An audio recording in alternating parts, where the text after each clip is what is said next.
로마서 10번째, 믿어 순종케 된 자들의 상급, 물음표까지 꼭 보세요.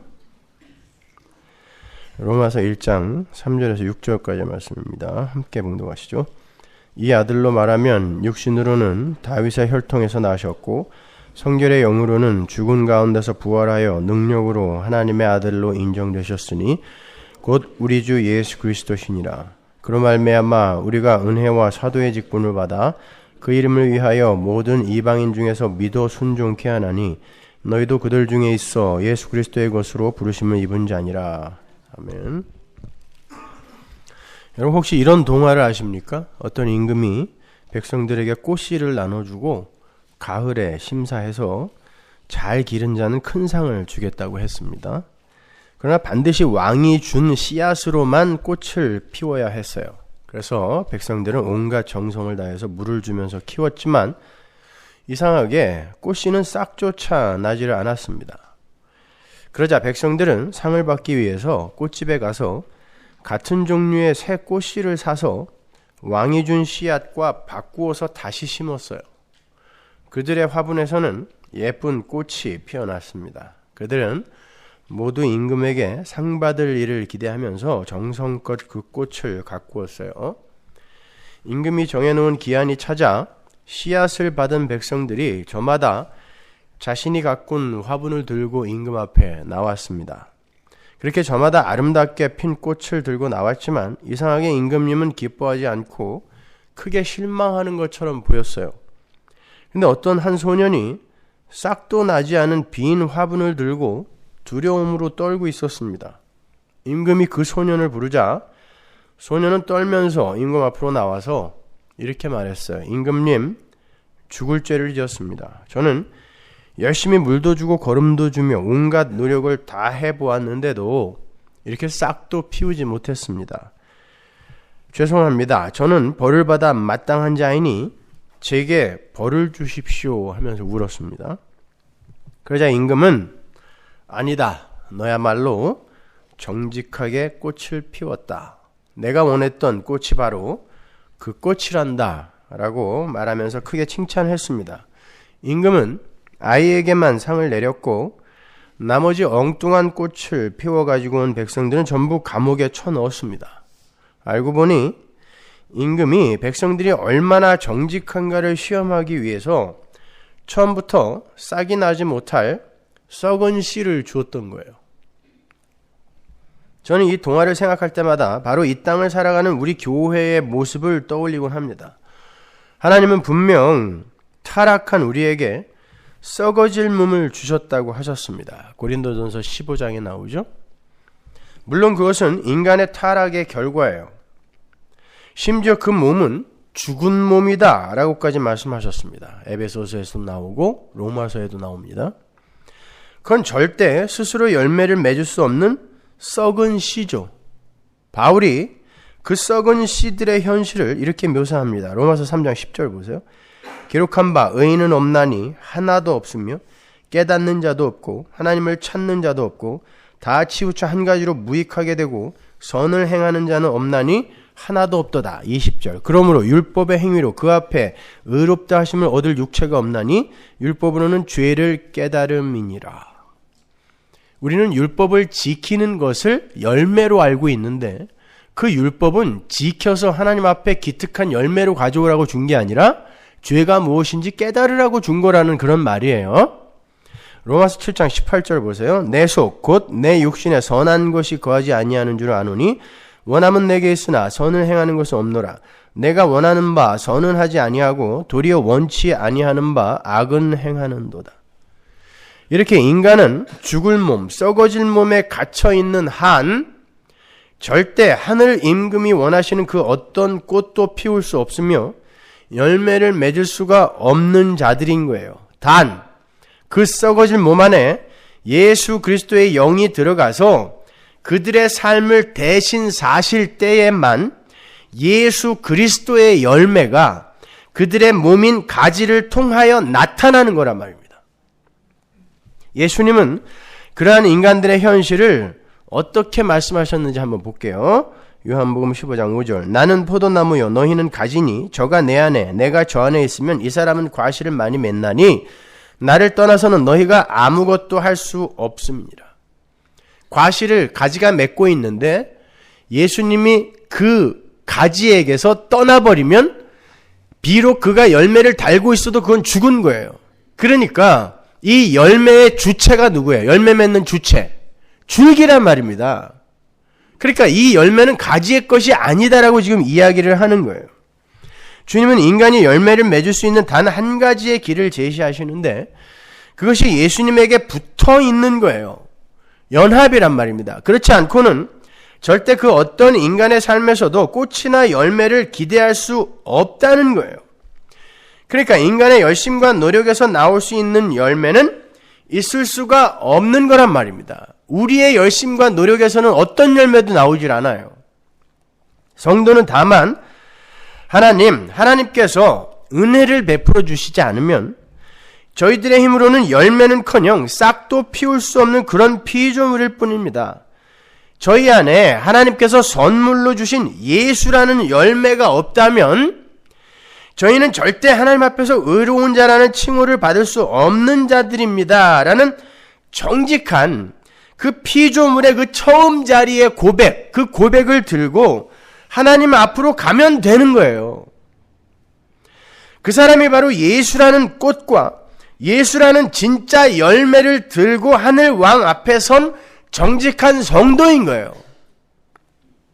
하나님은 당신의 백성들에게 그러한 정직한 고백을 하게 만드시기 위해서 그들에게 열심도 부리게 만드시고 때로는 한없이 게으르게도 그냥 놔두시기도 하시며 어떤 때에는 그들의 삶 속에서 수많은 실패와 절망과 좌절을 경험하게도 하시고 때때로 그들 속에 사시는 예수의 열매를 나타나게도 하시는 거예요. 그러나 그건 우리 게 아니란 말입니다.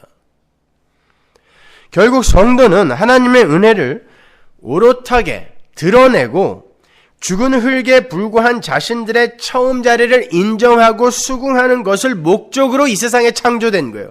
인본주의는 이걸 절대 인정하지 못합니다. 받아들이지 못해요. 골로새서 1장 16절 보세요. 만물이 그에게 창조되되 하늘과 땅에서 보이는 것들과 보이지 않는 것들과 혹은 보좌들이나 주관들이나 정사들이나 권세들이나 전부 다 만물이 다 그로 말미암고 그를 위하여 창조된 것이다. 누굴 위하여? 예수가 주되심을 증명하기 위하여 드러내기 위하여 창조된 게 만물이에요. 우린 이렇게 예수에 의해서 예수를 드러내기 위해 창조가 된 피조물임을 자각하고 신의 자리에서 내려와서 제단 아래에서 하나님의 영광과 은혜를 찬송해야 하는 자들인 거예요. 그런데 그 왕에게 상을 받겠다고 엉뚱한 씨앗들을 가져다가 사과나무에 수박, 포도, 배 같은 걸 주렁주렁 달고 있는 거예요. 왕은 그런 열매 절대 원하지 않습니다.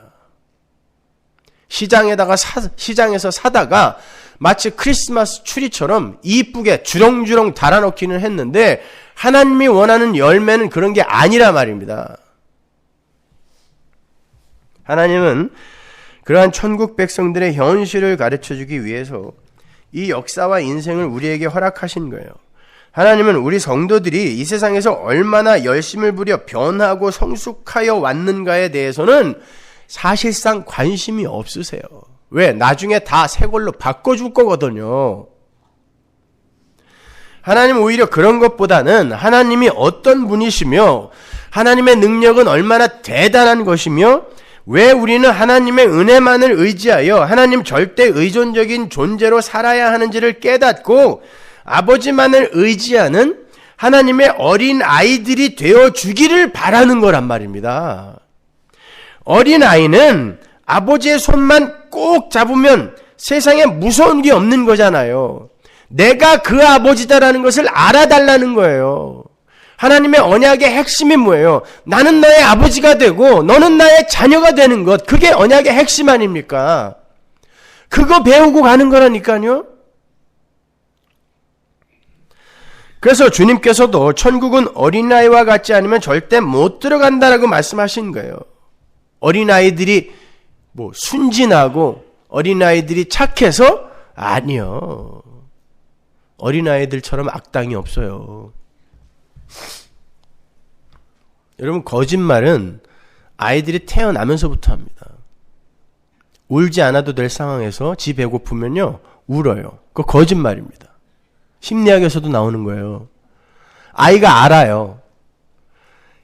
내가 울 상황이 아니라는 걸 아는데 내가 원하는 걸 얻어내기 위해서 울음이라는 걸 방법으로 선택하는 거예요. 그거 거짓말이에요. 애기들 보세요. 울지 않아도 되는데 울먹울먹하면서 엄마 협박하는 경우 많죠. 그거 거짓말이에요. 인간은 날 때부터 악당이에요. 그래서 깔고 안고 싶은 마음을 억누르면서 애 보는 걸 베이비시터라고 하는 거예요. 예, 인간은 나면서부터 죄인이에요. 죽는 날까지 죄만 져요. 천국의 아이들은 하나님 아버지만 절대적으로 의지하는 자들이라는 그런 의미에서 아이 같지 않으면 절대 천국 못 들어간다고 하는 것이지 애들 본받으라라는 그런 뜻 아닙니다. 아이들은 절대 자신이 갖고 있는 선악 구조로 상황을 판단하고 선악의 분별을 하며 자기의 야망을 성취하려는 시도를 할 수 없는 자들을 말하는 거예요. 그게 아이들이에요. 그렇다면 혹여 이 역사 속 인간의 삶에서 하나님이 기뻐하시는 열매가 나왔다고 했을 때 그 열매의 주인이 누구라는 말이에요? 예수님이라는 말입니다. 그렇게 예수님의 간섭하에 예수님이 맺으시는 열매를 우발적으로 드러내며 사는 이들을 살았다라고 하는 거고 그들을 산자라고 하는 거예요. 그들에게서는 반드시 어떤 고백이 나오겠어요? 정직한 그 소년처럼 하나님, 저는 아무리 해도 열매를 맺을 수가 없었습니다. 그런데 어느 날 예수님께서 제 화분에 하나의 미랄로 심겨지시더니 꽃을 피우시고 열매를 맺어 가시는 것을 볼 수 있었습니다. 하나님, 저는 단 하나의 열매도 맺을 수 없었지만 제 화분에, 저라는 화분에 들어오신 예수의 열매가 여기 있으니 이 열매를 받으시고 부디 저를 용서해 주세요. 이게 씨 뿌리는 자의 비유란 말입니다. 이게 바로 진짜 열매를 맺는 자의 삶 속에서 나오는 고백인 거예요. 그게 십자가의 의미를 아는 자의 고백인 것입니다. 십자가가 뭐예요? 하나의 미랄로 썩어 죽어버린 예수에 의해 우리의 삶 속에 하나님이 기뻐하는 열매가 열리게 된다가 십자가 구원 아닙니까? 그걸 아는 자들은 진짜 열매를 맺는 씨는 예수밖에 없구나. 그 제라, 하나님이 원하시는 그 여인의 후손은 예수밖에 없는 거구나. 그걸 아는 거예요. 그게 씨거든요. 그런데 그러한 이들의 마음속에 내가 다른 사람과 비교해서 이 정도의 수고를 더했으니까 난 상을 받아서 마땅한 사람이야 라는 마음이 들까요? 로마서 8장 9절 보세요. 만일 너희 속에 하나님의 영이 거하시면 너희가 육신에 있지 아니하고 영에 있나니 누구든지 그리스도의 영이 없으면 그리스도의 사람이 아니라. 또 그리스도께서 너희 안에 계시면 몸은 죄로 인하여 죽은 것이나 영은 의를 인하여 산 것이니라. 예수를 죽은 자 가운데서 살리신 이의 영이 너희 안에 거하시면 그리스도 예수를 죽은 자 가운데서 살리신 이가 너희 안에 거하시는 그의 영으로 말미암아 너희 죽을 몸도 살리시리라. 이거 아주 중요한 구절이에요. 잘 분석해 보세요. 여기에 보시면 몸, 소마라는 게 나오고 영이라는 말이 나와요. 푸뉴마, 영. 근데 우리 안에 그리스도가 계시면 몸은 죽은 것으로 판명이 나고 의라는 것 때문에 영이 살아있는 존재로 드러난대요. 여기에서 말하는 의는 물론 바울이 3장 21절에서 말씀하신 예수 그리스도의 그 의를 이야기하는 거죠. 그죠? 하나님이 준비하신 예수라는 의. 11절 보세요. 우리 안에 들어오신 성령에 의해서 우리가 비로소 산자가 되는 거고 그 산자들의 삶에 하나님이 원하시는 열매가 맺힌다는 거예요. 물론 그 안에 사시는 성령에 의해서, 그래서 신자에게 요구되는 열매가 성령의 열매인 거예요. 갈라디아서 5장 22절. 성령의 열매는 성령이 맺으시는 열매예요. 성령이, 소유격이 아니라 주격이란 말입니다. 성령이 맺으시는 열매.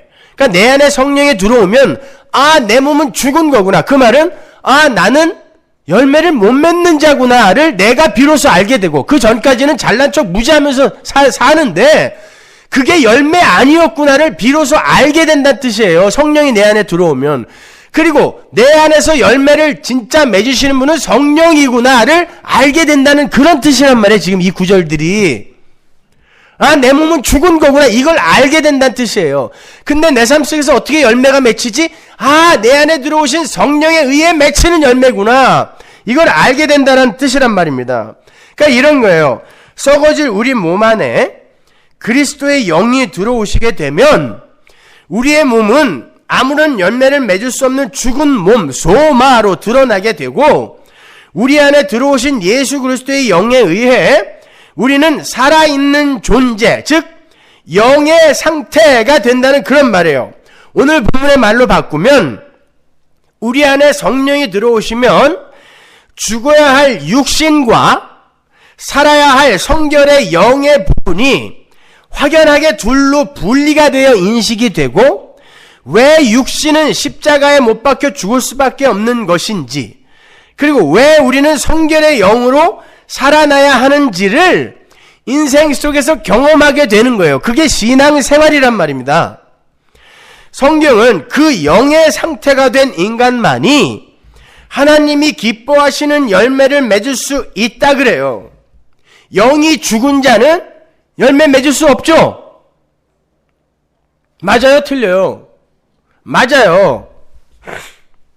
예수님께서 나를 떠나서는 너희가 아무것도 할 수 없다라고 하신 게 바로 그 이야기란 말입니다. 예수 그리스도의 영이 들어가지 않은 몸은 에베소서의 진술대로 죄와 허물로 죽어있는 몸에 불과하기 때문에 아무리 노력해도 꽃을 피울 수도 열매를 맺을 수도 없다는 거예요. 따라서 인간에게서 하나님이 기뻐하실 만한 어떤 열매가 맺힌다면 그건 전적으로 그 인간 안에 들어가신 예수 그리스도의 영이 맺으신 것이다라는 결론이 나게 되는 거란 말이에요. 따라서 열매는 영이 맺는 거고, 혼과 몸은 영에 의해 열매를 맺을 수도 혹은 맺지 못할 수도 있는 피동적이며 수동적인 개념인 거예요. 그렇다면 영도 내 거니까 내 영이 맺는 열매도 결국 내가 한 거 아닌가? 제가 오늘 거기에 대해서 설명해 드리고, 다음 주에 연결하여 왜 성경에 그렇게 많은 상급이라는 이야기들이 나와 있는지에 대해서 명확히 설명해 드릴게요. 왜 성경에 상급이라는 단어가 나와 있는데 상급이 없다고 합니까? 라는 그 질문이 얼마나 우매한 질문인지에 대해서 확실히 설명해 드릴 테니까 잘 들어보세요. 저는 지금 영과 혼이 몸 안에 들어있는 어떤 독립적인 본질로서 죽을 때 몸을 떠나서 개별적으로 존재하는 무슨 귀신 같은 불멸의 혼백 같은 것으로 말씀을 드리는 게 아니에요. 여러분, 성경에 분명히 영, 혼, 몸이라는 단어가 나와요. 그러면 몸은 여기 있고 혼은 어디 있어요? 마음? 그런 소리 하지 마세요. 영은 어디 있어요? 뇌? 어디 있습니까? 아세요? 그건 철학도, 심리학도, 과학도, 의학도 밝혀내지 못하는 거예요. 지금까지. 성경만 거기에 대해서 대답하고 있어요. 많은 이들이 인간이라는 존재를 헬라의 플라톤 철학이나 영지주의 등의 영향을 받아서 영과 혼과 육 혹은 영혼과 육신 등으로 나누어서 이해를 하고 있습니다. 그걸 굳이 이분설이다, 삼분설이다 이렇게 이름을 붙여서 말하는 사람들이 있는데 그건 하나도 중요하지 않아요. 몰라도 돼요. 제가 지금 말씀드리고자 하는 건 헬라 철학이나 영지주의 그리고 동양의 혼백 사상 등이 무속신앙 등이 얼마나 인간의 이성을 잠식하고 있는지에 대해서 말씀을 드리고자 하는 거예요. 많은 분들이 인간 안에 영과 혼과 몸이 각각의 구별된 영역을 갖고 있는 독립적인 본질로 존재한다고 생각해요. 그래서 뭐 어떤 사람은 영의 예배, 혼의 예배, 몸의 예배 헛소리들 하고 앉아 있는데 그건 지가 추측하여 만들어낸 이야기일 뿐이에요.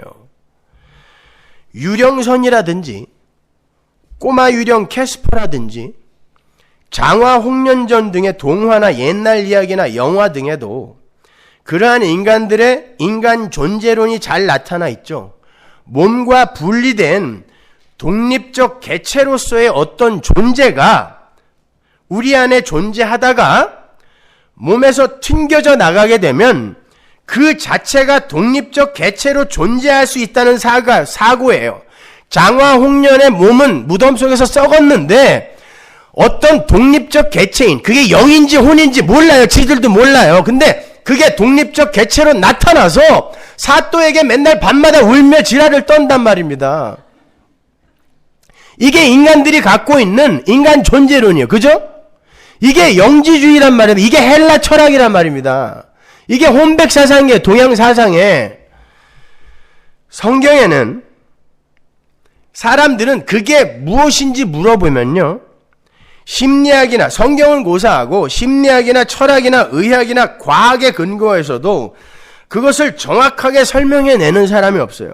그저 헬라 철학이나 영지주의나 혹은 동양의 혼백 사상이나 무속신앙 등에서 차입한 그냥 수많은 추론과 상상에 의해서 지들 마음대로 대답하는 거예요. 성경에는 영과 혼과 육이 아주 정확하고 명료하게 구별이 되어 기록이 되어 있어요. 물론 개역 성경만으로는 그 구별을 다 분별하여 이해를 할 수가 없습니다. 왜냐하면 개역 성경의 번역 자체가 그 영과 혼과 몸, 그 중에서 특히 영과 혼의 부분을 너무 분별 없이 번역을 해 놓았기 때문에 그래요. 번역을 한 사람 자체가 그 영과 혼과 그 몸의 구별이 뭔지를 모르고 번역을 했기 때문에 그 단어들을 막 혼용해서 번역을 해놨어요. 그래서 개역 성경을 읽는 것만으로는 영과 혼과 몸에 대해서 분명한 구별과 판단을 할 수 없습니다. 그래서 예수를 믿는다는 사람들조차 영이나 혼 혹은 영혼 등을 사람이 죽으면 염라대왕 앞으로 끌려가게 되는 사람 안에 들어있는 보이지 않는 어떤 것 정도로 이해를 하는 거예요. 나는 죽는데 여기에서 뭐 연기 같은 게 뿅 나가서 염라대왕 앞으로 고개 끌려가는 거라고 착각한단 말입니다. 그래서 혼줄이 빠진다느니 혼난다느니 그런 말들을 하는 거고, 재채기를 하면 혼이 놀라서 도망갈까봐 그러지 말라고 bless you라고 인사까지 해주는 거예요. 아메리카 인디안들은 초원에서 말을 달리다가 가끔씩 서서 자기의 영혼을 기다린다 그래요. 자기가 너무 빨리 달려서 혹시 자기 영혼이 자기를 따라오지 못하면 낭패니까. 진짜 그럽니다. 지금도 그런데요. 아메리카 인디안들은 지금도 빠른 속도로 차를 몰다가 가끔씩 갓길에 쓴다 그래요. 영혼 따라오라고. 심지어 사람이 죽으면 그 영혼이 혹시 자기에게 해코지를 할까봐 장례식장에서 하늘을 향해 화살을 쏘죠. 군대의 장례식장에서 하늘을 향해 조총을 쏘는 게 바로 그거 보고 배운 거예요. 그러한 맥락입니다. 영혼을 죽이는 거예요. 그 영혼이 자기에게 해코지 할까봐 사람들은 죽음을 두려워하거든요. 귀신론으로 유명한 베레와파에서는 하나님이 정해주신 120년의 수명을 다 못 살고 죽은 영혼은 귀신이 되어서 구천을 떠돈다고 해서 모든 사건과 사고와 질병 등을 그러한 귀신들의 책임으로 모두 전가를 시키죠. 그 120년의 수명이 어디서 나온 거예요? 노아의 홍수 사건에서 거기 120년이라고 하나님이 거기 써놓은 거를 인간의 수명이라고 이 사람들이 착각한 거죠. 그거는 노아가 방주 만들 기간 동안에 120년 동안 내가 너희들에게 기회 준다라는 이야기지, 인간의 수명이 그때부터 120년이 됐다라는 말이 아니란 말입니다. 그래서 뭐 비타민C를 열심히 먹으면 120살까지 산다고 웃기는 소리 하지 마세요. 그건 성경이 말하는 영이나 영혼과 많이 다른 거예요. 구약 성경에는 영과 혼과 몸이라는 단어가 정확하게 루아흐, 네페시, 바사르로 구별이 되어서 기록이 돼요. 히브리 원어 성경을 보면 신약 성경에도 영과 혼과 몸은 정확하게 푸뉴마, 푸시케, 소마로 구분이 되어서 기록이 되어 있어요.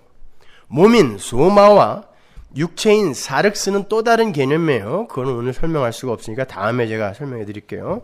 아무튼 우리가 조금 전에 읽었던 로마서 8장 10절의 그 영은 푸뉴마입니다. 성령이에요. 푸뉴마.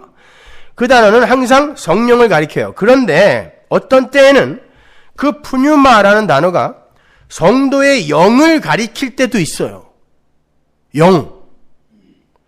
그러니까 우리 안에 살아계신 이는 우리의 영혼이 아니라 그리스도의 영인 성령인 거예요. 정확히 말해서 우리 성도의 영은 우리의 것이 아니면서 외부의 어떤 존재로부터 우리의 것으로 주어지고 인정이 되는 것을 말하는 거예요. 쉬운 말로 우리 인간은 예수 그리스도를 만나기 전까지는 영이 없는 상태예요. 그걸 영이 죽었다라고 이야기하는 거예요. 예수를 만나기 전에, 성령 받기 전에 모든 인간의 영은 죽었다고 그러죠. 그 영이 죽었다는 건 그 상태에서는 영이 없다라는 뜻이에요. 그 말을 오해하시면 안 돼요. 그 말은 인간 안에 사유되어 있던 독립적 개체로서의 어떤 영이 죄로 인해서 죽었다가 그리스도의 영이 들어옴으로 말미암아 그 영과는 별개로 살아나는 게 아니에요. 그럼 우리 안에 영이 두 개가 있어야 돼요. 성령, 살아난 우리의 영. 그거 아니란 말입니다. 성경에서 말하는 영은 한 가지밖에 없어요. 한 단어로만 사용해요. 푸뉴마, 루아흐. 그리스도의 영이 들어오시게 되면 인간은 비로소 영에 속한 사람이 되고 그 영을 하나님을 감지하고 그 영은 하나님을 감지하고 그분과 교통할 수 있는 능력으로 여겨지는 거예요. 보여지는 거예요. 우리에게. 인식이 되는 거예요. 우리에게. 그건 우리 안에 성령이 임하셨을 때만 가능한 거예요. 그러니까 하나님을 알지도 못하고 하나님과 교통도 할 수 없는 세상 사람들은 영이 없는 거란 말입니다. 여기 어디 있는데 죽어 있는 게 아니라니까요. 영이 없는 거예요. 혼은 또 다른 개념을 담고 있는 거고요. 요한복음 3장 6절 보세요. 육으로 난 것은 육이요 성령으로 난 것은 영이니. 여기서 성령, 영 이게 똑같이 푸뉴마예요. 다른 단어 아니에요. 성령으로 난 건 영이다 해서 이 성령과 영은 같은 단어란 말입니다. 성령으로 난 게 성령이다 이렇게 이야기하는 거예요. 이렇게 성도의 영은 이렇게 성령의 가입으로 비롯되는 게 영이에요. 그걸 예수님이 성령으로 낳는 것이라고 표현을 한 것뿐이에요.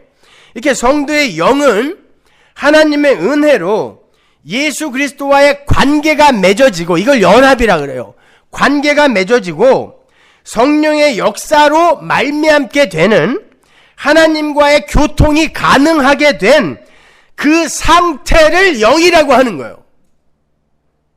내 안에 어떤 영이라는 게 존재해서 그게 죽었다가 살았다가 하는 게 아니라 하나님의 은혜로 말미암아 예수 그리스도의 영이 우리 안에 들어와서 우리가 하나님과 교통하게 될 수 있는 그 상태를 영이라고 하는 거예요. 영. 최영 말고 영. 독립적이고 개별적인 어떤 존재가 아니란 말입니다. 바로 그들이 살아있는 자들이고 그들만이 그리스도의 은혜로 열매를 맺게 되는 거예요. 그리스도가 들어옴으로 말미암아.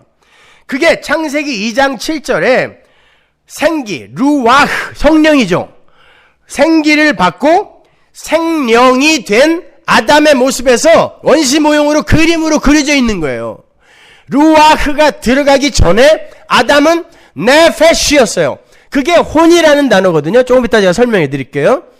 그 네페시는 스스로 살아서 움직일 수 있는 존재인데 거기에 루아흐가 들어가니까 생명이 되는 거예요.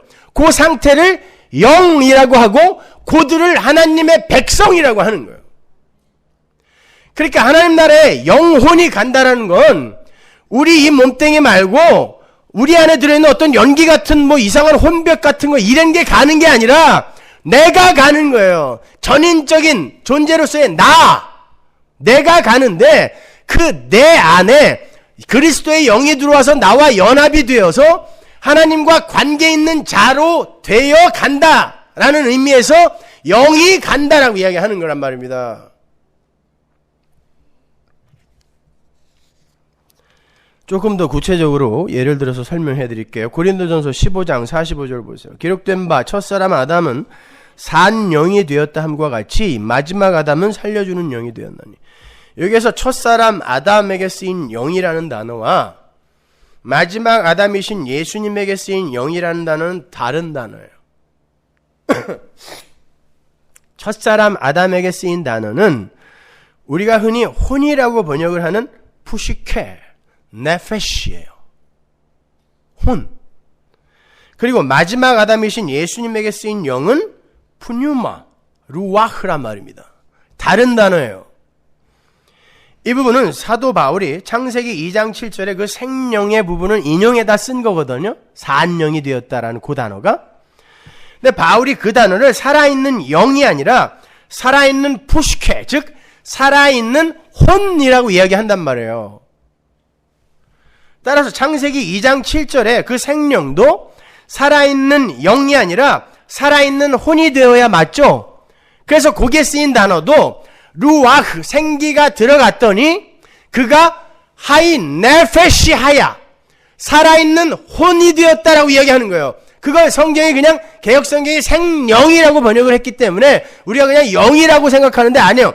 살아있는 혼, 그러니까 살아있는 혼에 성령이 들어가서 이게 하나님과 관계 있는 존재가 비로소 되었을 때 그걸 영이라고 하는 거예요. 그 상태를. 창세기 2장 7절 보세요. 여호와 하나님이 흙으로 사람을 지으시고 생기를 그 코에 불어넣으시니 사람이 생명이 된지라. 하나님께서 흙으로 사람을 지으시고 이게 몸입니다. 몸. 그리고 그걸 살아 움직이게 하셨어요. 그게 혼입니다. 네페시예요. 짐승들이 죽은 흙이었을 때는 움직이지 못했죠. 근데 하나님이 창조의 능력을 가하시자 생기는 안 들어갔는데 지들끼리 살아서 날르고 뛰고 했단 말입니다. 그 상태를 네페시, 혼이라고 하는 거예요. 숨, 생명이 들어간 거. 물론 육적인 생명이에요. 그게 들어가서 움직이고 뛰고 나르는 상태를 혼, 네페시라고 하고 거기에 루아흐가 가입을 하게 되면 그 상태가 영이 되어서 요들이 하나님과 교통하는 하나님의 백성이 되는 거란 말입니다. 그게 성경이 말하는 영, 혼, 몸인 거예요. 여러분 안에 어떤 이상한 게 이렇게 들어있다가 죽으면 쏙 빠져나고 이게 아니란 말입니다. 그게 헬라 철학이에요. 그게 영지주의입니다. 그게 동양사상의 혼백사상인 거예요. 성경에는 그렇게 이야기하지 않아요.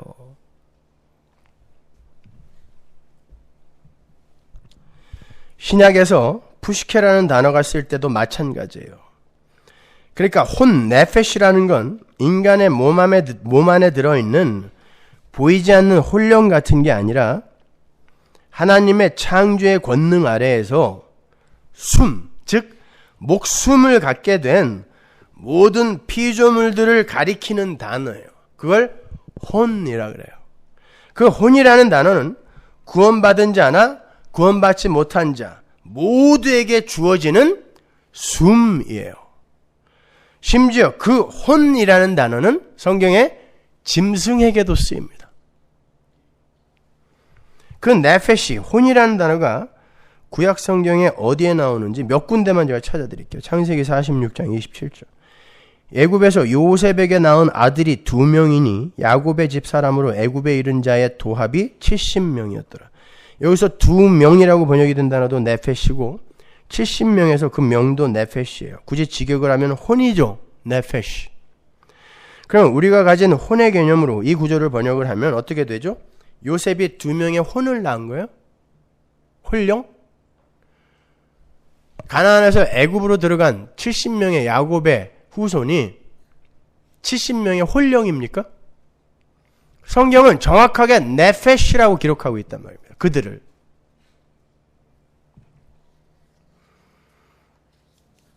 성경에 나오는 네페시, 혼은 혹자들이 이야기하는 것처럼 마음도 아니고 우리가 알고 있는 사전적 개념의 혼령도 아니에요. 말씀드린 것처럼 성경이 말하는 혼은 하나님의 창조의 손길이 직접 닿은 숨이 붙어있는 존재를 가리키는 거고, 좀 더 정확하게 말하면 피조물들에게 하사된 하늘의 생명과는 구별되는 역사 속의 생명, 그리고 하늘과 구별되는 지옥 속의 생명 등을 총칭하여 혼이라 그래요. 지옥에서 인간들이 몸을 갖고 살아서 고통을 당하는 그 상태도 혼이에요. 그래서 천국과 지옥에 혼이 간다라고도 이야기하는 거예요. 물론 그건 육신적인 생명을 가리키는 거고, 아울러 하늘 생명과 대조되는 지옥의 생명을 가리키는 거예요. 열왕기상 17장에 가면 사르밧 과부의 아들의 몸에서 혼이 나갔다가 들어갔다가 하죠. 예, 혼이 나가면 죽은 흙 되는 거예요. 혼이 들어오면 숨이 붙는 거예요. 생명. 그래서 혼이에요. 그 안에 들어있던 개랑 비슷하게 생긴 어떤 연기가 나갔다가 들어갔다 하는 게 아니라, 이해가 가세요? 출애굽기 12장 15절 보세요. 너희는 7일 동안 무교병을 먹을지니 그 첫날에 누룩을 너희 집에서 제하라. 무릇 첫날부터 7일까지 유교병을 먹는 자는 이스라엘에서 끊쳐지리라. 여기서 유교병을 먹는 자라고 번역이 된 어구에 네페시가 쓰였어요. 그러니까 성경에 기록된 네페시, 혼은 빵도 먹어요. 그죠? 시편 107편 18절 보세요. 저희의 혼이 각종 식물을 싫어하여 사망의 문에 가깝도다. 식물이라는 건 음식이죠. 여기도 네페시가 각종 음식을 싫어한다 그래요. 혼령이 음식도 먹어요? 좋아하고 싫어하고 그럽니까? 신약으로 한번 가볼까요? 사도행전 2장 42절. 그 말을 받는 사람들은 세례를 받으며 이날에 제자의 수가 3,000이나 더하더라. 여기서 3,000명에 쓰인 단어도 푸시케예요. 사람이 아니에요. 혼. 구원받은 산자예요. 사도행전 27장 37절. 배에 있는 우리의 수는 전부 276인이러라. 여기서 276인의 인도 푸시케, 혼이에요. 여기는 다 구원받은 사람도 아닌데 그냥 혼이라고 쓰죠. 살아 움직이는 존재를 이야기하는 거예요. 이렇게 성경에서 혼이라는 개념은 하나님의 창조의 능력에 의해서 산 존재가 된 자들을 가리키고, 그건 믿지 않는 자나 믿는 자 모두에게 공이 쓰이는 보편적인 칭호예요. 그래서 그 혼을 가리키는 네페시나 네사마라는 단어는 숨이나 목숨 등으로 혼용하여 쓰기도 하는 거예요. 다시 말하지만 그 혼, 네페시, 네사마가 끊어지면 살아있던 존재가 죽은 흙덩이, 먼지덩이가 되는 거고, 그걸 몸이라고 하는 거예요. 근데 그 몸은 새 걸로 바꿔준단 말입니다. 그 새 걸로 바꾸어진 상태로 살아나는 그걸 혼인 거예요. 새 혼. 그리고 그렇게 새롭게 살아난 자들과 하나님과 영원히 연합한 상태를 영이라고 하는 거예요. 그들이 천국에 들어가는 거란 말입니다. 그게 성경이 말하는 영과 혼과 몸의 개념인 거예요. 그러니까 한 번 창조된 혼은 죽지 않습니다. 불멸이에요. 왜? 나중에 예수님이 재림하실 때 지옥에 갈 자들도 새 몸으로 부활합니다. 영원히 죽지 않는 몸으로. 새 거예요, 그거요. 우리는 영광의 부활, 그들은 멸망의 부활, 부활을 한다고요. 그리고는 혼의 상태로 영원히 존재하는 거예요. 근데 하나님의 백성들만 그 혼의 상태에서 영과 연합을 하는 거예요, 성령과. 그들을 하나님의 백성이라고 하는 거예요. 열왕기상 17장 22절 보세요. 여호와께서 엘리야의 소리를 들으심으로 그 아이의 혼이 몸으로 돌아오고 살아난지라. 이 이야기 한 거예요, 제가. 네페시, 네사마가 떠나면 그냥 고기 덩어리가 된다는 뜻이에요. 누가복음 12장 20절. 하나님은 이르시되 어리석은 자여 오늘 밤에 네 영혼을 도로 찾으리니 그러면 네 예비한 것이 네 것이 되겠느냐 하셨으니. 여기에서 그 안에 들어있는 어떤 영혼을 쏙 빼간다는 뜻이 아니라 네 숨을 하나님께서 거두어 가버리시면 넌 고깃덩이 되는데 너 어떡할 거냐 이런 뜻이에요. 이게 네페시란 단어거든요. 영혼이 푸뉴마 아니에요. 네페시. 네 목숨 하나님이 가져가면 어떡할 거냐 이런 뜻이에요. 그러니까 사무엘상 28장에서 사울이 접신한 여인에게 찾아가서 사무엘의 혼령을 불러오리는 그런 장면을 생각하시면서 혼이라는 게 그러한 귀신의 모양으로 존재하는 것이라고 생각하시면 안 돼요. 거길 히브리 언어로 보면 거기에서 신접한 여인이 본 건 신이에요. 개역성경에도 신이라고 나오죠. 내가 신을 보았는데 그러죠. 귀신 아닙니다. 그 신이라는 단어가 엘로힘입니다. 엘로힘은 뭐예요? 하나님이란 말이에요. 사무엘 귀신 본 게 아니라 하나님이라는 단어가 거기 쓰여 있다니까요. 그리고 또 하나 중요한 건 그 신접한 여인이 사무엘의 혼령을 끌어올리기 위해서 아무것도 한 게 없어요. 사울이 찾아가서 사무엘 끌어올려라 그랬더니 그냥 사무엘이 갑자기 나타났고 그 여인은 깜짝 놀라서 소리 지르는 것밖에 없어요. 그 여인이 뭘 해서 불러 올린 게 아니란 말입니다. 근데 우리는 항상 그런 데에만 관심을 두고 있는 거예요. 야, 무당도 진짜 귀신을 불러 올릴 수 있네? 죽은 자의 혼령이 올라오네? 이런 식으로 생각하는 거예요. 그 이야기의 초점은 거기에 있는 게 아니에요. 거기에 나타난 건 사무엘의 귀신이 아니라 그 상황 자체가 하나님의 작품이었다는 걸 보여주기 위해서 거기에 엘로힘이라는 단어가 들어가는 거예요. 그 엘로힘에 하나님께서 그 일을 주관하셨다. 거기에서 사무엘의 혼령 같은 것이 올라와서 사울을 막 야단치고 그냥 갑니다. 무당이 귀신을 불러 올릴 수 있다는 거나 이미 죽은 자가 이 땅에 다시 내려올 수 있는가 등의 초점이 있는 게 아니라 자기의 안위와 유익을 위해서 인간이 얼마나 더럽게 추악하게 추락할 수 있는가, 그리고 그러한 자들을 향한 하나님의 진노가 얼마나 큰 것인가에 대한 초점이 있는 거예요. 사무엘이 죽자 신접한 사람들과 박수들을 다 쫓아내놓고 정작 블레셋 사람들이 또 자기를 포위하니까 무당을 찾아가더란 말입니다. 사울이 그걸 야단치는 거예요. 지적하는 거예요. 거기에서는 귀신이 나타났다 아니다 거기에 관심이 전혀 없는 거란 말입니다. 죽은 인간의 혼령으로서의 귀신은 없어요.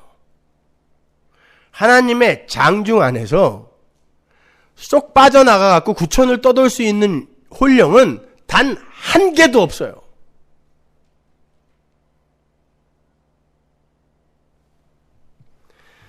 다만 마귀의 세력들이 그러한 것들로 속일 수는 있습니다. 우리들이 워낙 그렇게 믿고 있으니까 마귀의 세력들이 3년 전에 돌아가신 큰아버지의 혼령으로 나타날 수 있어요. 그건 여러분이 속는 겁니다. 그런 혼령 없습니다. 귀신이라는 건 마귀의 속임수인 거지 실제로 존재하는 인간의 혼령 같은 게 아니에요. 인간은 그 자체로 전인적인 존재예요. 여러분이 죽고 그러면 그 몸을 떠난 그 몸이 여기 있는데 그러면 나는 어디 있는가? 혼령으로 하나님 앞에 가는 거 아닌가? 아니요. 여러분이 이 역사를 떠나는 순간 여러분은 영혼으로 들어가잖아요. 영혼은 시간과 기다림이 없는 곳이기 때문에 거기에서 이미 여러분은 새 몸을 입게 되는 거라니까요. 이 몸을 벗는 순간 새 것을 입고 하나님 앞으로 가는 거예요. 그걸 역사 속에서 설명을 하기 위해 우리가 죽고 무덤 속에서 잠자다가 나중에 예수님이 재림하면 또 부활을 했다가 이런 식으로 설명한 거지, 영원 속에서는 그런 순서가 없어요. 영원한 현재밖에 없는 것이거든요. 거기는. 그렇게 인간은 그 자체로 전인적인 존재예요. 몸을 가진 인간에게 하나님이 주시는 그 생명이 들어가면 그 자체가 혼이 되는 거고, 그 혼에 성령이 들어가서 하나님과의 교통이 가능하게 되면 그 상태를 영이라고 하는 거예요. 그 각각이 개별적이며 독립적인 개체가 아니란 말입니다. 그러니까 가위 같은 거 눌리면서 무서워하거나 두려워하거나 그러지 마세요. 그런 거 없는 거예요, 걔네들은요. 뭐 뒤에서 누가 껴안았다. 돌아봤더니 검은 자위가 없는 어떤 여자가 자기를 내려다보고 있더라. 허약해서 그런 거예요. 밥 잘 드시고 운동 열심히 하세요. 지나친 다이어트 같은 거 하지 마시고. 요즘 전 세계적으로 젊은 여인들 사이에서 먹은 걸 토해내는 다이어트가 유행이라고 하는데, 여러분 그건 죄입니다. 하루에도 수천 명이 죽습니다. 굶어서. 그런데 하나님이 주신 귀한 음식을 먹고 토해요? 마른 놈 유지하겠다고? 그 사람들이 가위 눌려요. 로마가 그래서 망한 거예요. 로마의 화장실에는 항상 토하는 기계가 있었어요. 먹고 토하고 또 먹고 토하고. 그건 로마만 망하게 하는 게 아니라 나를 망하게 하는 거예요. 아니 넉넉하고 푹신하고 얼마나 좋아요. 그냥 그렇게 사세요. 그 KBS 스페셜에 나온 그 꽃제비, 23살 여자아이가 토끼풀만 뜯어 먹다가 며칠 전에 굶어 죽었대요. 옥수수 밭에서. 우리 바로 주변에 그런 사람이 있습니다. 그럼 운동 열심히 하시고, 운동도 필요 없어요. 원래 인간은 노동형 인간으로 하나님에 의해 지어졌어요. 하나님이 운동하라고 이 몸 만들어 놓은 거 아니에요. 일하고 성실히 살면 운동도 필요 없어요. 근데 아무것도 안 하고 배 나오니까 토해. 살찐다고 열심히 가서 뭐 에어로빅하고, 뭐 하는 짓들이에요 그게. 그냥 열심히 사세요. 그러면 아무것도 안 해도 돼요.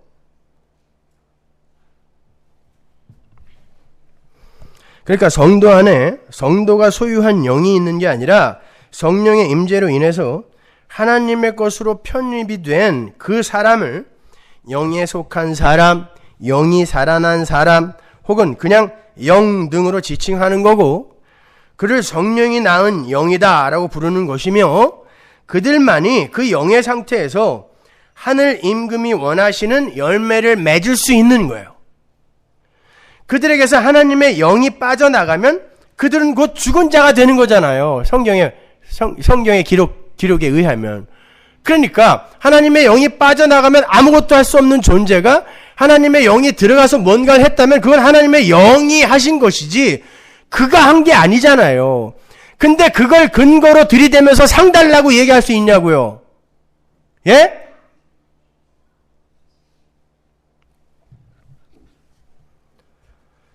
우리는 종국에 가서 하나님, 제물로는 절대 하나님이 기뻐하시는 제물이 될 수 없습니다. 그래서 하나님께서 우리에게 진짜 제물, 진짜 열매이신 예수님을 주신 거군요. 저는 죄인 중에 괴수일 뿐입니다 라는 이 고백을 하늘 임금에게 내놓아야 되는 거예요. 그래서 하나님 나라의 완성이 되어 머물고 있는 하나님의 백성들을 영이라고 하지 않고 살아있는 혼, 네페시, 하나님의 보좌의 영향력, 하나님의 은혜의 영향력 안에 들어와 있는 살아있는 네페시라고 하는 거예요. 그것 자체가 영이니까 인간 자체를 살아있는 영이라고 하지 않는단 말이에요. 계시록 6장 9절, 다섯째 인을 떼실 때 내가 보니 하나님의 말씀과 저희의 가진 증거를 인하여 죽임을 당한 영혼들이 제단 아래에 있어. 이게 푸뉴마가 아니라니까요. 푸시케란 말입니다. 하나님에 의해 생명을 받은 하나님의 백성들이 하나님의 보좌 앞에서 하나님의 그 은혜의 영향력 아래 들어와 있는 거예요. 그 상태가 영이기 때문에 이들을 살아있는 푸시케, 혼이라고 이야기하는 거예요. 영이라는 그 독립적인 객체를 우리가 갖고 있는 게 아니라니까요. 그 상태와 관계를 영이라고 한단 말입니다. 성경이요. 바로 그러한 영의 상태를 처음 보여주고 가신 분이 예수님이에요. 누가복음 24장 39절 내 손과 발을 보고 나인 줄을 알라. 또 나를 만져보라. 영은 살과 뼈가 없으되 너희 보는 바와 같이 나는 있느니라. 여기서 영은 이 푸뉴마예요. 성령, 하나님은 살과 뼈가 없어요. 근데 나는 있다. 부활하신 예수 그리스도가 나는 살과 뼈가 있다라고 이야기를 해요. 주님은 우리 때문에 무소부재, 편재의 속성, 하나님만의 그 독특한 속성을 포기하신 분이죠. 살과 뼈를 갖는 바람에. 그러나 주님 안에 성령이 들어가심으로 말미암아 그분이 우리 안에 영으로 오셨죠. 보세요. 영은 살과 뼈가 없다. 그러니까 나는 영 아니다라는 뜻이에요. 지금은. 그런데 그리스도의 영, 그분이 성령이 되셔서 오셨다는 건 살과 뼈를 가진 상태에서 성령을 받았더니 우리 안에 들어오실 수 있는 존재가 되더라는 것이죠. 그런 거예요. 하나님의 속성으로서의 살과 뼈는 편재, 무소부재는 포기하셨는데 성령과 연합됨으로 말미암아 또 다른 영의 상태가 됐어요. 그게 뭐냐면 우리의 모습이란 말이에요. 살과 뼈를 가지고 하나님과 연합됨으로 말미암아 영의 상태가 되어서 하나님처럼 살게 되는 첫 열매, 그게 예수란 말입니다. 그분이 그래서 살려주는 영인 거예요. 푸뉴마. 살과 뼈가 있어서 영이 아닌데 그런데 살려주는 영이 되시는 거란 말입니다. 우리의 상태를 첫 열매로 보여주시는 거예요. 그것이.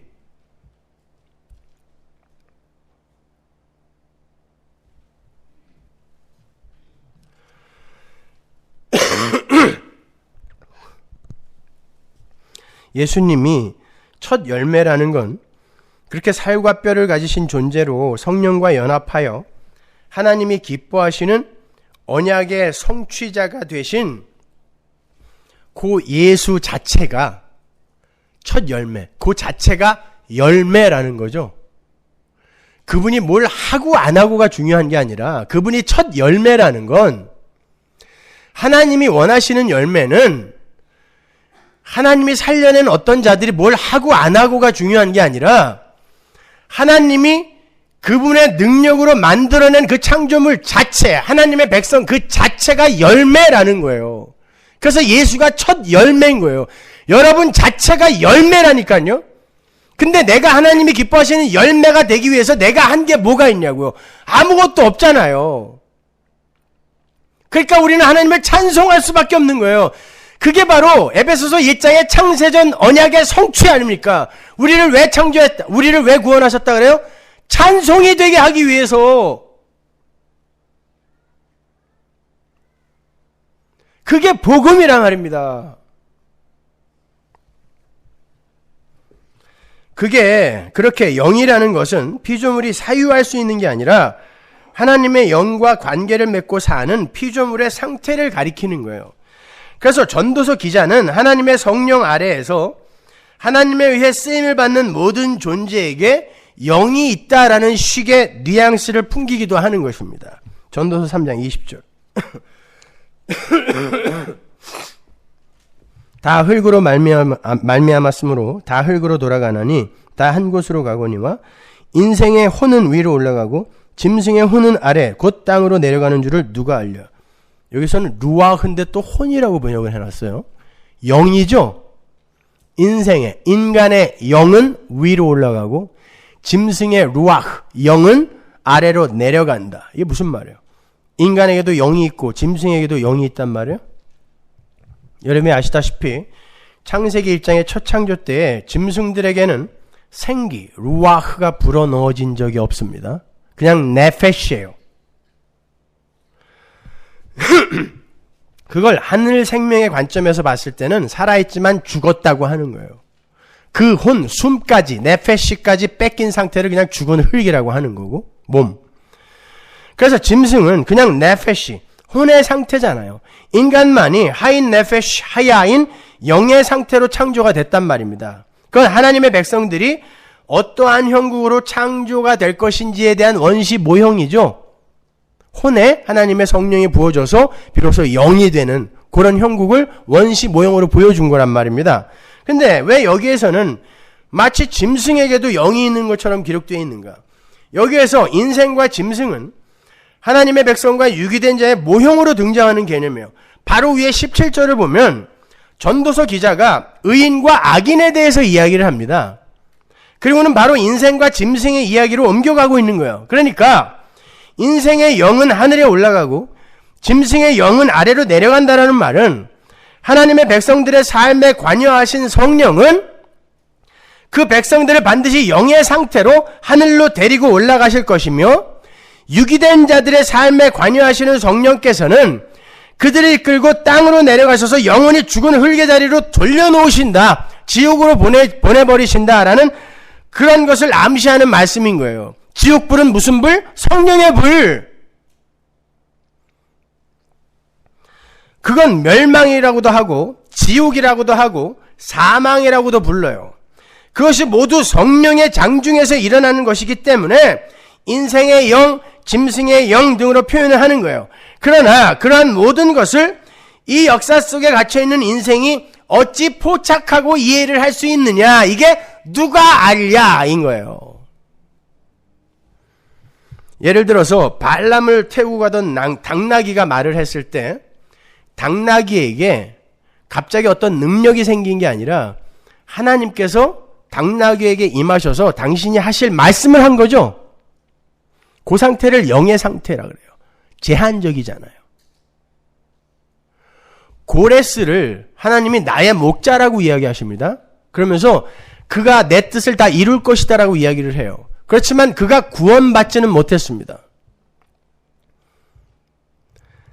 그렇게 고레스가 하나님에 의해 잠깐 쓰임을 받을 때 그 상태를 영의 상태라 그래요. 사울 마찬가지예요.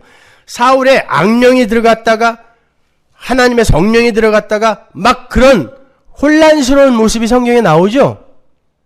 그거예요. 성령이 임하게 되면 하나님의 뜻을 이루는 도구로 잠시 쓰이게 된단 말입니다. 그 상태가 영의 상태인 거예요. 십자가로 말미암아 성령께서 완전히 당신의 백성들에게 임하시기 전까지, 그게 언제죠? 오순절 성령 강림. 그 이후로는 성령이 들어왔다 나왔다 안 합니다. 그때 완전히 들어오는 거예요. 그때까지, 즉 구약 때까지는 모든 영의 상태가 그렇게 한시적일 수밖에 없는 거예요. 그건 구약 때 구원받은 하나님의 백성은 그렇게 엉터리로 구원받았다는 뜻이 아니라 십자가가 얼마나 대단한 것인가를 설명해 주기 위해 그 이후로는 성령이 안 떠난다라고 이야기하는 거예요. 이 세상 그 어떤 존재에게서도 성령이 떠나지 않습니다. 모든 건 성령의 장중에 있기 때문에. 그리고 성령이 들어갔다 나왔다 하는 것도 아니에요. 그러나 우리에게 뭔가 설명해 주기 위해 그렇게 표현하는 것뿐이란 말입니다. 그렇게 하나님의 장중에서 하나님께 들려 쓰임을 받는 그 상태를 영의 상태라 하는 거고, 그 중에서 특별히 하나님의 은혜로 구원을 받게 되는 하나님의 백성들과 성령의 그 연합의 상태를 영이라고 하는 거예요. 자, 이제 성경에 등장하는 영과 혼과 몸의 개념을 잘 구별하여 이해하실 수 있겠죠? 데살로니가전서 5장 23절 보세요. 평강의 하나님이 친히 너희를 온전히 거룩하게 하시고 또 너희 온 영과 혼과 몸이 우리 주 예수 그리스도 강림하실 때 흠없게 보존되기를 원하노라. 이거 구원받은 교회에게 한 말이죠. 그들은 영의 상태에 들어가 있죠? 성령과 연합된 상태니까 살아있죠? 그 상태가 영원히 지속되는 거예요. 새 몸 주실 거란 말입니다. 그러니까 영, 혼, 몸이 하나도 훼손되거나 하면 안 돼요. 그 상태가 영생인 거란 말입니다. 그래서 이렇게 빌어주는 거예요. 히브리서로 가보세요. 4장 12절. 하나님의 말씀은 살았고 운동력이 있어 좌우의 날선 어떤 검보다도 예리하여 혼과 영과 및 관절과 골수를 찔러 쪼개기까지 하며 또 마음의 생각과 뜻을 감찰하나니 하나님의 말씀은 어떤 것이 영이고 어떤 것이 살아있음 즉 혼이며 어떤 것이 몸이고 어떤 것이 죽어야 할 육체인지를 분별할 수 있는 눈을 우리에게 주신다는 거예요. 골수 관절 몸이란 말입니다. 그리고 그것들을 발라내서 하나님이 준비하신 하나님이 기뻐하시는 영과 혼과 몸과 몸만을 남기는 거예요. 그게 언약의 성취란 말입니다. 이렇게 영은 죽은 흙에 불과한 우리 몸에 하나님의 생기가 불어넣어져서 살아있는 혼이 된 상태를 말하는 거예요. 그게 창세기 2장 7절에 하이 네페시 하야예요. 영에 의해 살아있게 되는 혼. 그래서 고린도전서에서 바울이 예수님을 살려주는 영이라고 부른 거란 말입니다. 자, 자치하고 그렇게 우리 성도의 살아있음, 그 산자로의 그 상태가 우리의 자기 개발이나 자기 성숙이나 공로나 업적이나 자격이나 열심 등을 배제한 하나님의 은혜와 열심에 의한 거라면 그 살아있는 존재들의 열심은 누구에 의해 격발이 되는 거죠? 우리 안에 들어온 성령에 의해 격발되는 거 아닙니까? 그래서 제가 열심이 없다라고 이야기하지 않은 거예요. 우리에게서 우리 안에 들어와 계신 성령이 열심을 부려 살게 하실 때가 있어요. 그때 열심을 부려야 된다니까요. 그러나 우리 게 아니다라는 걸 알고 열심 부리라는 거예요. 그런데 그렇게 해서 살아난 자들의 행위의 다소에 따라 상급이 차등 있게 주어지게 된다고요? 갈라디아서 5장 22절. 오직 성령의 열매는 사랑과 희락과 화평과 오래 참음과 자비와 양선과 충성과 온유와 절제니 이 같은 것을 금지할 법이 없느니라. 여기에서 성령의 열매가 뭐라 그랬어요? 주어라 그랬죠? 성령이 맺으시는 열매. 그게 우리의 삶에 맺힌다는 거예요. 성령이 맺으시는 열매. 로마서 8장 23절. 이뿐 아니라 또한 우리 곧 성령의 처음 익은 열매를 받은 우리까지도 속으로 탄식하여 양제될 것 곧 우리 몸의 구속을 기다리느니라. 표준 3번역으로 읽어드릴게요. 그뿐만이 아니라 첫 열매로서 성령을 받은 우리도. 성령이 열매예요. 성령 자체가. 왜? 성령이 내 안에서 열매를 맺는 것이기 때문에 성령이 내 안에 들어온 그 자체가 열매란 말입니다. 그래서 성령을 처음 받았던 예수가 첫 열매고, 이해가 가세요? 근데 그 열매가 우리 거예요? 근데 무슨 상 달라 그러는 거예요?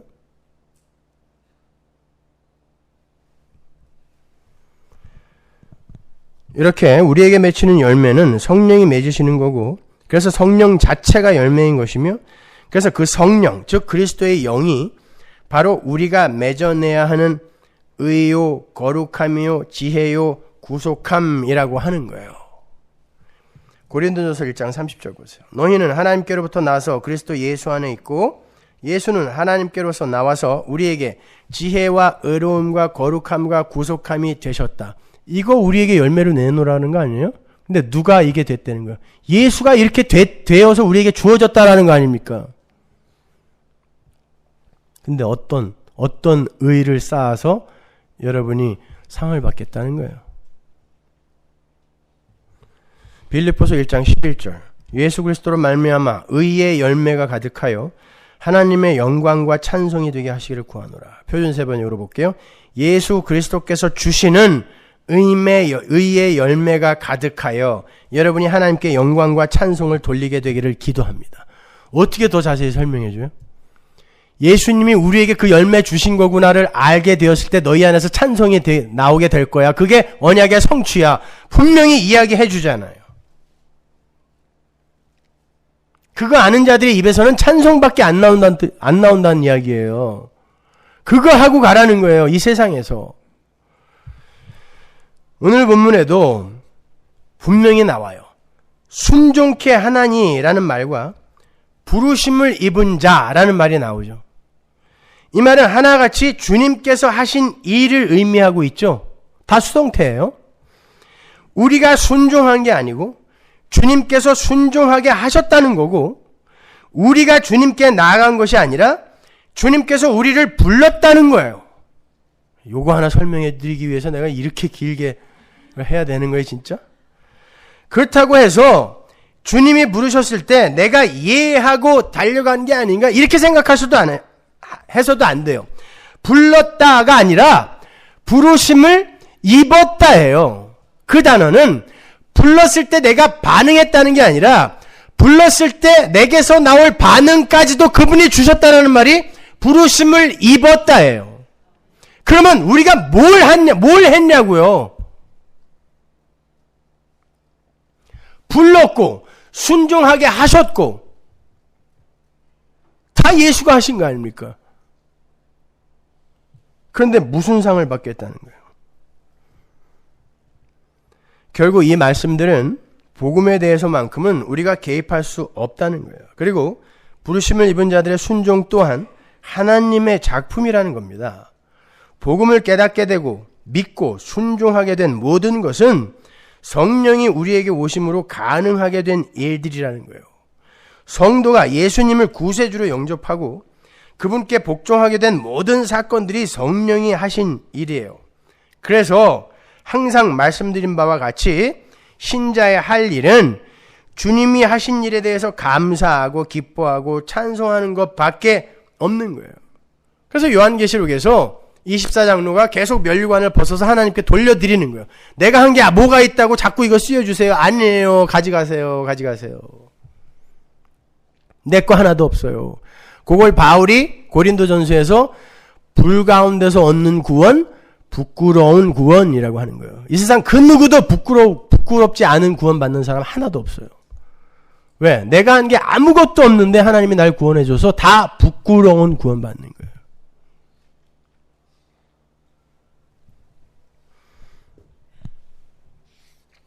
여러분, 우리는 그렇게 나면서부터 죽는 날까지 죄만 짓고 살아요.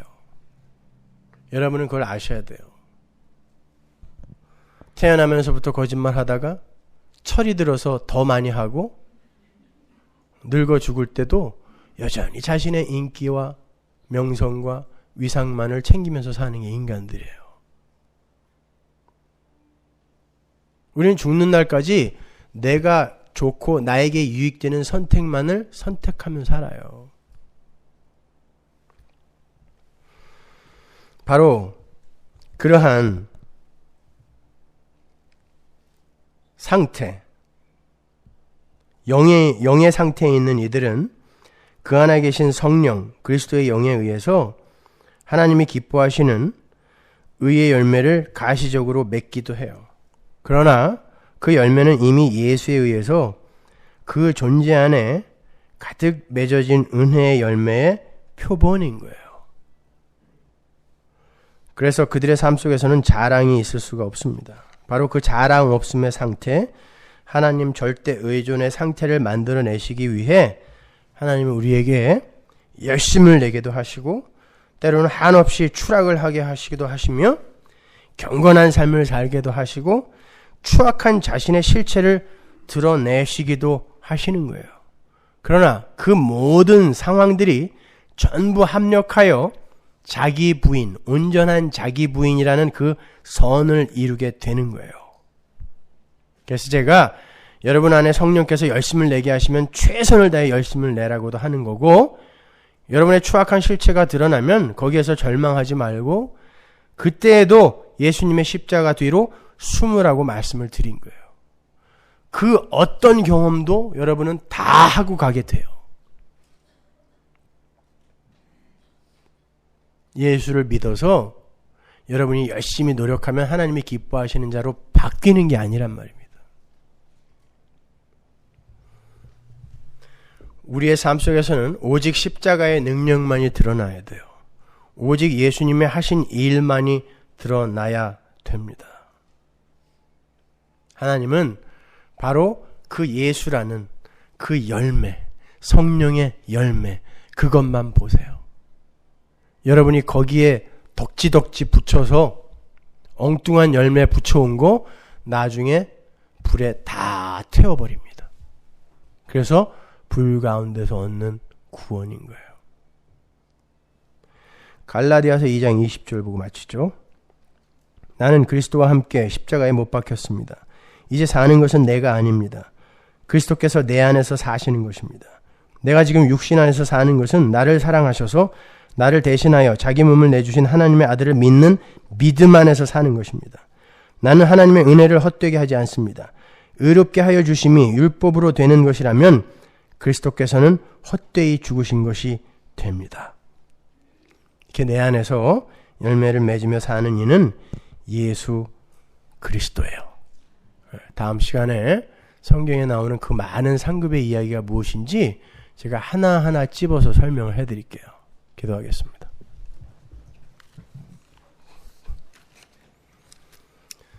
하나님 은혜를 감사합니다.